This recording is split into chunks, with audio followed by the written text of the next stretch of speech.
இவங்க தொல்லை தாங்க முடியல. ஏங்க எதை கேட்டாலும் அவரு தான் பண்ணாரு, உட்கார்றதுக்கு காரணம் அவரு தான், நீ நிக்கிறதுக்கு காரணமே அவர் தான், நீ பேண்ட் சட்டை போட காரணமே அவர் தான். இது பத்தாம சத்யராஜ், பிரகாஷ்ராஜ், ராமராஜ் எல்லாரையும் கூட்டு வர்றாங்க.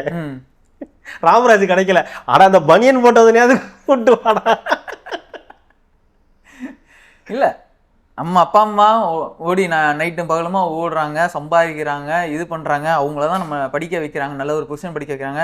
அதை படிச்சு அதுலயும் நம்ம எல்லாம் வந்து பேங்க்ல லோனை போட்டு கடனை வாங்கி நம்ம தான் படிக்கிறோம், அந்த கடனையும் நம்ம தான் கட்டுறோம். அதுலயும் கல்வி கடன் ரத்துன்னு சொல்லி அதுலயும் ஒரு ஸ்கேம்.